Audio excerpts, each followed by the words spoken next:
Hello guys, तो मैं आपका ब्रो रौनक और आप देख रहे हैं सीए विद रौनक, एक इंटरेस्टिंग इंफॉर्मेटिव बहुत ज्यादा प्रोडक्टिव वीडियो, क्योंकि आपकी वीडियो बहुत ज्यादा हेल्प करने वाली है। जो आपका सीए फाउंडेशन अपकमिंग अटेम्प्ट है 18 जनवरी से जो शुरू होने वाला है, उसमें आपको बहुत ज्यादा हेल्प करेगी, क्योंकि आपका पहला नंबर पेपर जो है पेपर नंबर 1 अकाउंटिंग सब्जेक्ट का है। अकाउंटिंग सब्जेक्ट में मैं आपको स्ट्रेटेजी, अप्रोप्रिएट स्ट्रेटेजी बताने वाला हूं जो आपके एग्जाम में हेल्प कर सकती है, और कैसे डिटेल स्ट्रेटेजी जो मैंने फॉलो की होगी लास्ट 25 डेज के लिए मैं बताने वाला हूं। क्योंकि पेपर नंबर 1 जो आपका अकाउंटिंग है, क्योंकि पहला पेपर ही आपका, जैसे first impression is last impression, वैसे अगर आपका पेपर पहला अगर अच्छा चलेगा तो आपको पता चल जाएगा कि मेरा तो सीए फाउंडेशन निकलने वाला है। क्योंकि अकाउंटिंग आपका एग्रीगेट बनाने में बहुत ज्यादा मदद करता है। अगर आप नॉन मैथ स्टूडेंट है तब तो और ज्यादा करता है। तो ये वीडियो आज की बहुत ज्यादा आपके लिए फायदेमंद होने वाली है। तो इस वीडियो को थोड़ा सा भी स्किप करते हुए नहीं, पूरा देख लीजिएगा एक बार।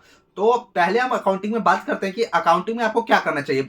एक तो लास्ट के 4 डेज आप अकाउंटिंग के लिए स्पेशल निकाल ही दीजिएगा, क्योंकि फर्स्ट पेपर आपको अच्छा देना ही पड़ेगा। अगर आपने पहला पेपर आपका खराब हो गया तो आप मतलब आप सीए फाउंडेशन भी फेल भी कर सकते हैं। सही बात है, बिल्कुल आपका पहला पेपर आना चाहिए, मतलब अच्छे से आपको लिखना चाहिए। जैसे कि इस बार सितंबर टर्म में थोड़ा हार्ड भी आ चुका था सीए फाउंडेशन का जो पेपर था अकाउंटिंग सब्जेक्ट का, तो आपको अच्छे से तैयारी करनी ही पड़ेगी। तो मैं पहले तो हाई वेटेज टॉपिक की बात करना चाहूंगा। कंपनी अकाउंट 25 मार्क्स कैरी करता है, आप उसको अच्छे से कर लीजिएगा, क्योंकि बहुत जल्दी हो जाता है। सबसे बड़ा फायदा कि आपको टाइम बचाता है। यही कंपनी अकाउंट्स जैसे चैप्टर से ही आपको, क्योंकि जनरल एंट्री है बहुत जल्दी आप पास कर लेते हैं। जनरल एंट्री आपको आती भी बहुत अच्छे से, कंपनी अकाउंट्स 11th-12th में पढ़ा होता है।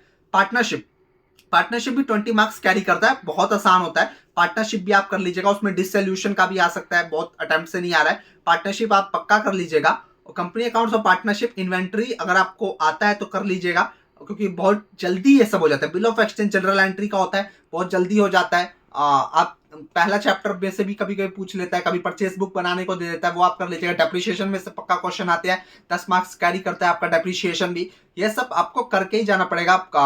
और फाइनल अकाउंट्स तो आता ही आता है। फाइनल अकाउंट्स के बेस पे आपका पार्टनरशिप भी होने वाला है। फाइनल अकाउंट्स में आप मैन्युफैक्चरिंग, नॉन मैन्युफैक्चरिंग दोनों देख लीजिएगा। ये सब आप अच्छे से, क्योंकि ये हाई वेटेज कर रखता है। अगर कंपनी अकाउंट्स, पार्टनरशिप और फाइनल अकाउंट अगर आप ये भी तीनों कर लेंगे तो आपके मतलब पास होने जितने मार्क्स आ सकते हैं, जैसे अकाउंट ऑफ इनकम्प्लीट रिकॉर्ड, ये सब टाइम कैरी करते हैं। तो आप इन सबको थोड़ा सा अभी न छोड़ दीजिए, क्योंकि आप वैसे भी एग्जाम में अकाउंट फ्रॉम इनकम्प्लीट रिकॉर्ड ऐसे क्वेश्चन नहीं कर पाओगे, इसीलिए आप कंपनी अकाउंट्स को तो कर ही लीजिएगा।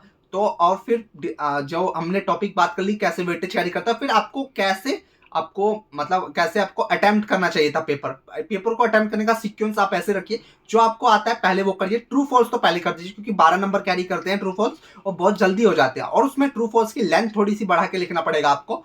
ट्रू फॉल्स अगर आपके 12 नंबर आ जाएंगे तो बहुत ज्यादा टाइम भी बचाएंगे आपका। ट्रू फॉल्स पहले कर लीजिए क्वेश्चन नंबर 1, क्योंकि कंपलसरी होता है। और पेपर पढ़ने की स्ट्रेटेजी में आपको बता देता हूँ। आपको पेपर पढ़ने की स्ट्रेटेजी में क्या करना है, 15 मिनट में पहला वाला क्वेश्चन तो पढ़ना भी मत, पहला वाला क्वेश्चन नहीं पढ़ना है आपको। और उन 6 जो क्वेश्चन में से 5 क्वेश्चन में से आप 4 अपना अलग कर दीजिएगा कि आपको कौन सा 4 अटेम्प्ट करना है। और 15 मिनट में आपको पूरा क्लियर कर लीजिएगा, और एक बार माइंड में घुमा लीजिएगा क्या क्या कैसे कैसे ये क्वेश्चन में चलाने वाला हूं। आपकी क्वेश्चन पे अपनी पकड़ होना बहुत ज्यादा जरूरी है, और क्वेश्चन को आप अभी खुद से प्रैक्टिस करने पे ज्यादा ध्यान दीजिए। ऑडिट अप्रोच भी फॉलो कर सकते हैं जनरल एंट्री जैसे क्वेश्चन में। और जैसे कि आप कुछ बैलेंस शीट वाले क्वेश्चन है तो आप खुद से सॉल्व करने की कोशिश कीजिए। ज्यादा से ज्यादा क्वेश्चन आप ऑडिट से करेंगे तो आपको फायदा क्या होगा, एडजस्टमेंट भी आप कवर कर सकते हैं। तो कुछ क्वेश्चन प्रैक्टिस भी करिए, और कुछ क्वेश्चन आप ऑडिट अप्रोच से भी करिए। जैसा आपकी प्रैक्टिस है 50-60, जैसे कैसे आप फॉलो कर सकते हैं 60-40 50-50 आप कर लीजिएगा। और आप कुछ मॉक दीजिए, 1-2 मॉक तो लगा दीजिए, क्योंकि पेपर लेंथी आ जाता है तो मॉक लिखना भी बहुत ज्यादा जरूरी है। आप कोई सा भी मॉक ले सकते हैं, आईसीआई का भी मॉक आता है, कहीं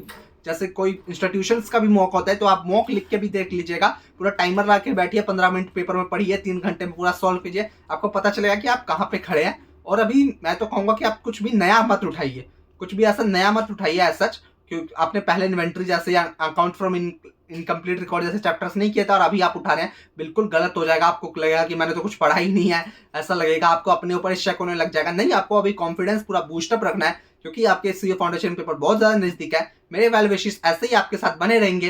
तब तक हमको देखते रहिए, हमारे चैनल को सब्सक्राइब कर दीजिएगा और वीडियो को लाइक तो कर ही दीजिएगा। आपसे मिलेंगे एक नई वीडियो, इंटरेस्टिंग वीडियो के लिए। तब तक के लिए बाय।